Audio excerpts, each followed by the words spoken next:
Hey everybody, welcome to the video. This is an instructional video and educational video on the upcoming Enfield event and our plan for medical aid. We do not have an assigned medic, although we have a chaplain, and those commonly acted as medics in the field. The idea that I have come up with and completely funded for you guys, you owe me nothing, is to do aid on each other, which was actually something that troops were trained to do in the absence of an aid man, or a medic, as we call them today. For the purposes of this video, we're going to be discussing the history, though, behind what we're doing. I think it's important to understand what we're replicating. So I'm going to take you through the history of the aid devices that soldiers carried on them during the Second World War, and then I'm going to send you a video that the military actually had troops watch that showed them how to use this stuff. So this video is to teach you about it, show you what I'm actually going to give you, and then the other video will show you how troops would have actually used it.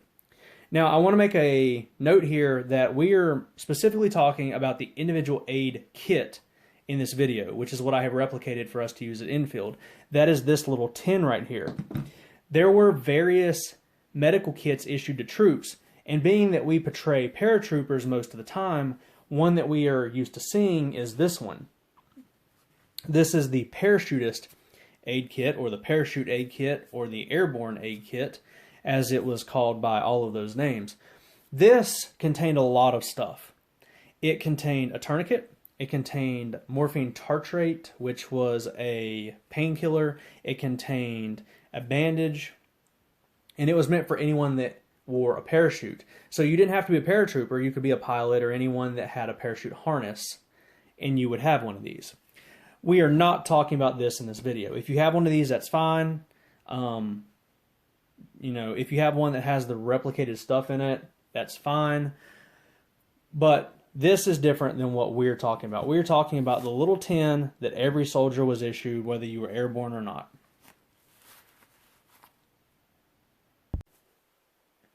So our story with the individual aid kit, or individual aid tin, begins in 1904. So the U.S. Army realizes that soldiers need to be carrying some type of medical aid on them, so that if they get injured and there's no medical personnel available, they can help themselves. They can also help their buddies. And if every soldier carries one, then every soldier will have one to use on themselves. So if you get injured, you use yours on yourself. If your buddy gets injured, you would use his on him. So the bandage is only for the person to which it was issued. You do not use your bandage on somebody else. Now what they come up with is a pretty crude bandage that was kept in a little metal tin with a D-ring that you would pull, and it looked like this. They sealed it in a metal container to protect it from gas attack and water. So you just pop the D-ring and then you would pull your bandage out. Now the only thing that that little metal tin contained was a bandage. That serves all the way to the end of World War I. And then in the early 1920s, the U.S. military decides that they want to make some improvements. And the Carlisle barracks in Pennsylvania is where the new improved bandage would be designed. Because of where it was designed, it would be called the Carlisle bandage. The Carlisle bandage looks like this. By medical definition, a bandage is actually something that holds a dressing in place. The Carlisle bandage is actually a dressing and a bandage. A dressing, by definition, is a blood-absorbing pad applied to an open wound. A bandage is a device used to hold a blood-absorbing pad in place. So this is both a dressing and a bandage. It was marked on one side with either red writing or a red mark, and that was the side that faced out. So red side out, uncolored side towards wound. You would put it on, you would hold pressure to stop the bleeding, and then you would wrap this around from both sides and tie it. You would tie the knot directly over the bandage in order to apply some pressure. And that's how it worked. This new bandage would have a new tin designed for it. The new tin would be bright red. So you saw the first tin was kind of a brown metal.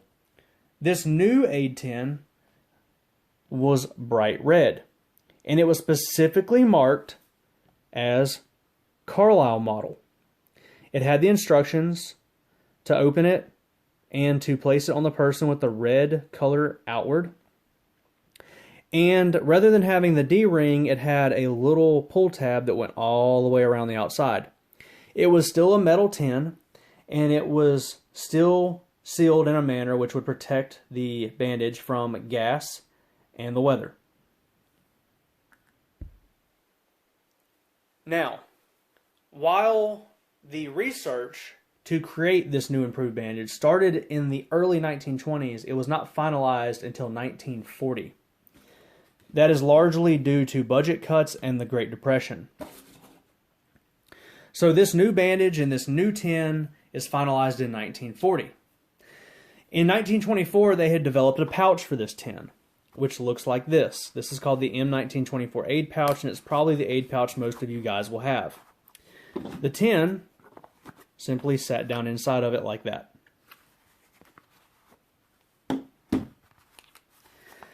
Now, they pretty quickly realized that the bright red color is a little bit bright. And they also realized that soldiers need something to prevent infection, that covering a wound with a sterile dressing is not enough. So in 1941, 1 year after this bandage was adopted, they decided to add something. Now what they added in this tin was a little packet of powder. This was called sulfanilamide. Sulfanilamide is not an antibiotic. It is an antibacterial agent.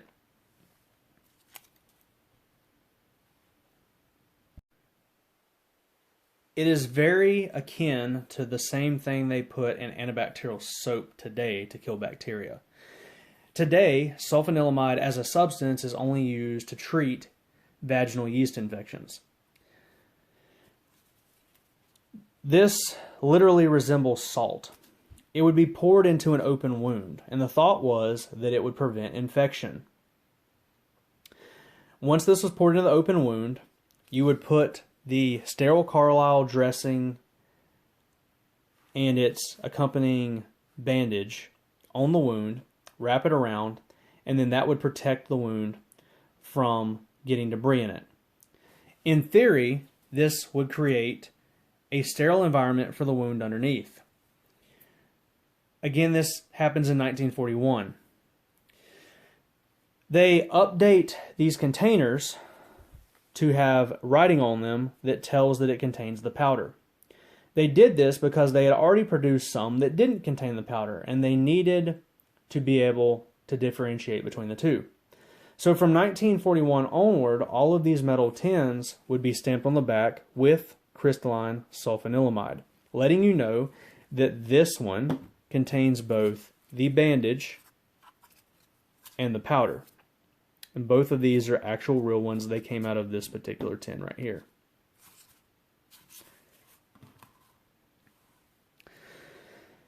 They also changed the color of the tins from the bright red to an OD green. Now the next thing that happens is the military realizes that the tins are kind of expensive. So they start basically immediately after 1941 trying to find a way to make it cheaper. So they actually start producing them in plastic. So this is a plastic tin right here. They were ever so slightly larger. And they didn't produce very many of these before they decided that the plastic wasn't really working because it would warp, and when it warped, it could come unsealed.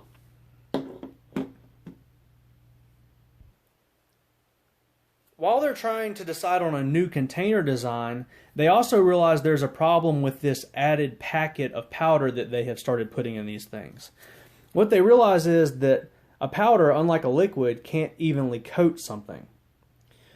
So when you pour this into an open wound to prevent infection, it doesn't get to every single part of that open wound. There are parts that the powder just doesn't coat, and those parts can still harbor infection. Surgeons are having to scrape this powder out of wounds. So it is literally causing more problems than it's solving, because it is not preventing infection, and it is adding an extra step to the surgeon's process of cleaning an open wound. So rather than acting as an antibacterial agent like it's supposed to, what it is actually acting as is a contaminant to the wound. So the Army decides that they need an alternative. In 1942, they come out with these things. They realize that within this pouch here, there's a little bit of room that you could fit something very narrow. They've already spent a lot of money designing these tins, giving out contracts for the powder, having it all put together and produced, and they don't want to have to get rid of the tins they already have.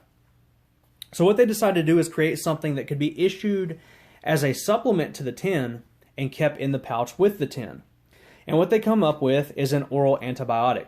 It is called sulfadiazine, and today it is used for rheumatic fever as well as several different STDs. The sulfadiazine is a true antibiotic. When you take it, it begins to kill bacteria throughout your entire body.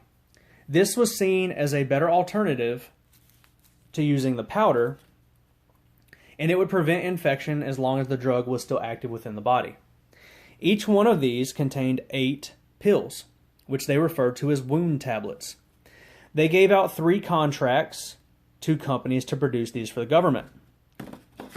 Each one used their own packaging. This one is the Anison Company's contract. It's the blandest of all of them and just has written instructions.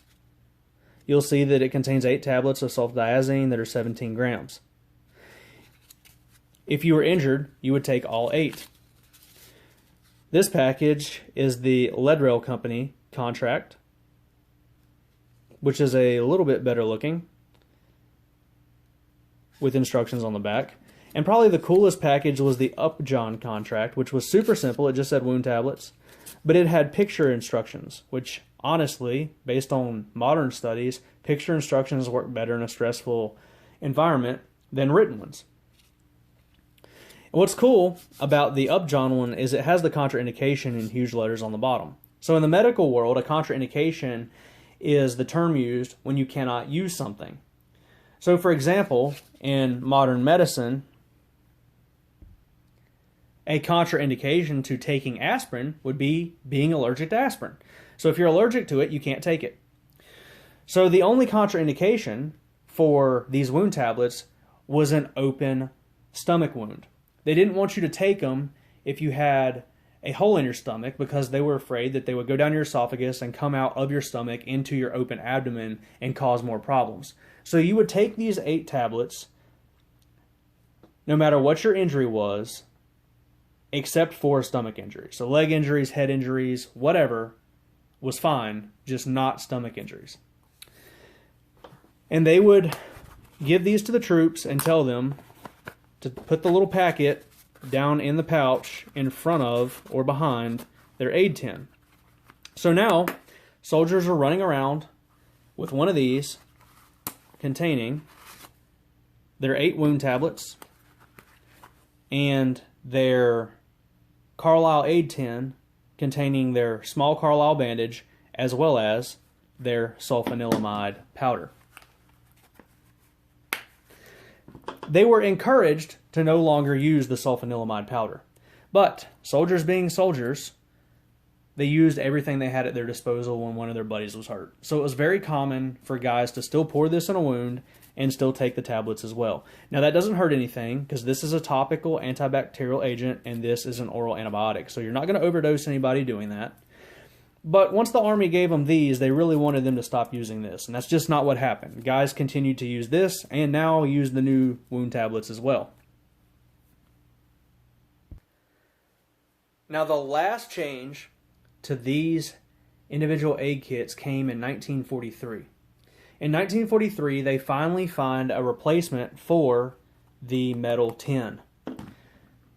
They tried the plastic, they tried some other things, and what they come up with is actually a pretty radical step.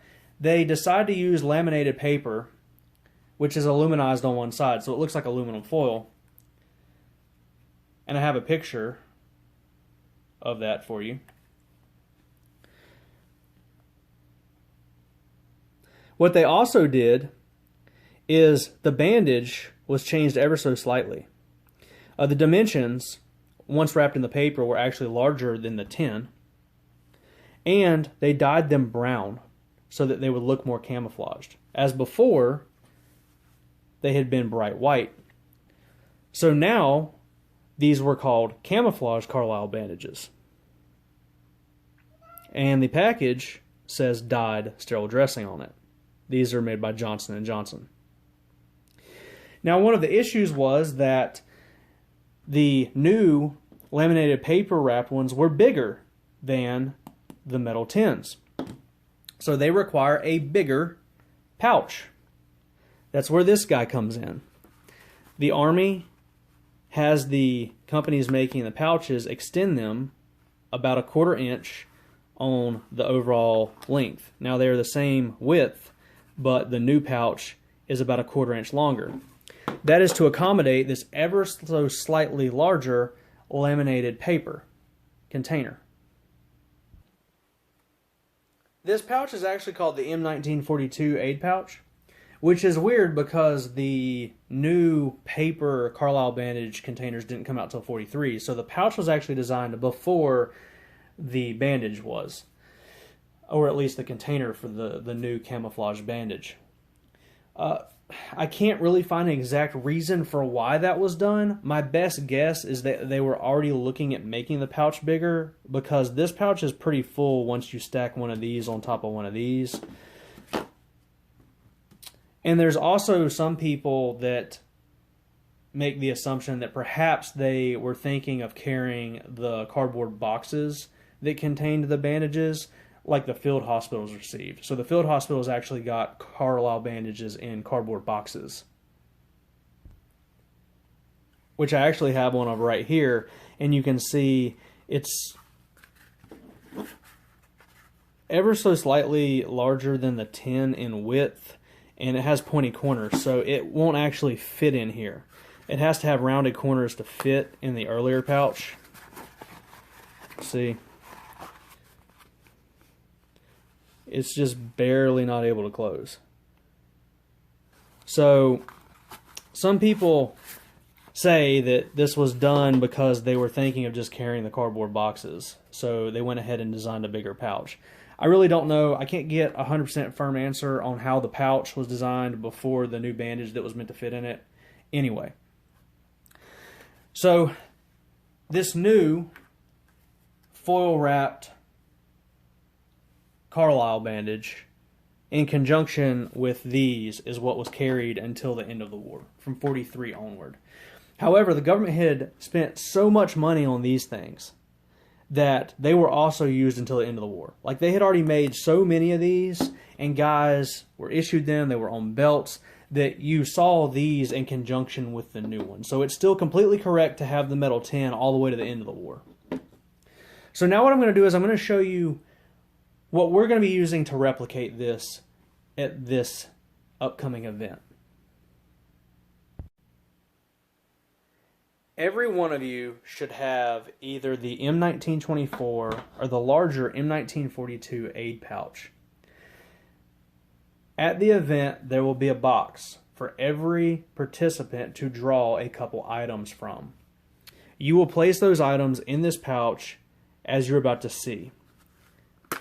You will receive a small manila envelope and a black tin. They will be placed in the pouch just as soldiers would have placed their aid tin and their wound tablets. Now, these pouches are notorious because of this rivet here for denting the aid tins. That happened on real ones.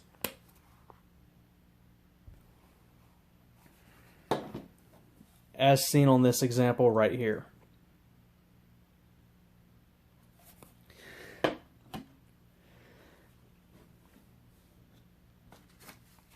In the small manila envelope will be 8 Tic Tacs. I hope you guys like winter mint. Or wintergreen, or whatever you call it, because that's what you're getting. I had to order 20 containers of these to have enough. So 8 Tic Tacs within this envelope. It says 8 wound tablets, sulfadiazine, 17 gram U.S. Army use only, which is a very crude reproduction or mimic of the Anacin wound tablet package, which, if you take the instructions out, says 8 tablets, sulfadiazine, 17 gram, U.S. Army use only. If you are hit, you will rip these open and eat them. Enjoy your treat, I suppose. Now, in the tin, you will find another unmarked packet. This contains salt. Salt is the closest replication to the sulfanilamide wound powder. You will simply tear this open and pour the salt on the person. It will not stick, and it will not attract bugs. The last thing will be a bandage. Now, this is actually a mousseline cloth, which is a type of bandage the medics carried. But it's very cheap to replicate this, whereas a replica of the actual Carlisle bandage is about $7 a piece. So that's why I chose to go with a completely different kind of dressing. Now, what is cool about these dressings is that they have fake blood all over the last foot of them. They're reverse rolled, so it's rolled backwards, so that when you take it out, it looks clean. It will have a piece of masking tape on it, but it's folded over to create a pull tab. So you will pull the tab, and then you will begin to wrap the bandage. Now, you want to kind of wrap high and then cross and wrap low in order to make the bandage look wider than it is. It's only a 3-inch bandage. Now, once you start to get to the portion that looks bloody, it's going to look like you bled through the bandage. What you want to do to hold it in place is a method we use in EMS. Take your last run before the end, and you want to cross this behind it and then pull it down. It's kind of hard to do it on yourself. And now it's not going anywhere. It's tied in place. It looks like I have a bandage on that I bled through. And we've replicated every step that would have been done for buddy aid. We have applied a bandage. We have poured the powder, the sulfanilamide, on the wound. And we have taken our 8 wound tablets. Whether you're doing buddy aid or self-aid, it doesn't really matter. The process is the same. If you were doing self-aid, you eat your own tablets, you pour it on yourself, and you wrap your own bandage. If you're doing buddy aid, you roll them over where you can get to their pouch. You undo their pouch. They tell you where they're hit. You pour the powder where they say. You have them take their wound tablets, and you wrap their bandage onto their injury. Now, a roll of this material isn't exactly cheap, so I wanted to maximize the number I would have. So these are only 4 feet long. That's not quite long enough to go around most of us in the middle. It works great for legs and arms, your head. It's not really long enough for the abdomen. So you might have to improvise by somehow tucking it in to the clothing where it just lays flat like this. And honestly, they did that during World War II. The Carlisle bandage does not have the longest actual bandage ends on it, so it was also kind of hard to tie circumferentially around the torso. I think this will give us an extra level of immersion, being able to do buddy aid on each other. Unfortunately, once you take your wound tablets and pour your powder out, those are done. These can be re-rolled and reused in your tin. This material does fray really bad on the edges. Don't worry about that. Use them as long as you can make them last. Roll them back up, put them back in your tin, throw them back in your pouch, and just reuse them. You don't have to return them to me or anything. Now, our only actual medic, as far as medical personnel, will be Henry Johnson, and I will be giving him a few tourniquets This is surgical tubing. Surgical units did use this as a tourniquet, so it's period correct to use this. I will also be giving him some triangular bandages, which can be used to make arm slings. So if he comes and helps you, you might get something totally different. But we can replicate buddy aid, and then he can replicate actual medical aid as a aid man would have done it. So hopefully you enjoyed this. Again, be sure to watch the actual Army instructional video. It actually shows you the order to do this in based on different injuries, which can change based on the injury. So that's kind of important if you want to really strictly do it the way they would have. And just, enjoy. This is kind of my treat to you guys to add just a little bit of immersion to this particular event.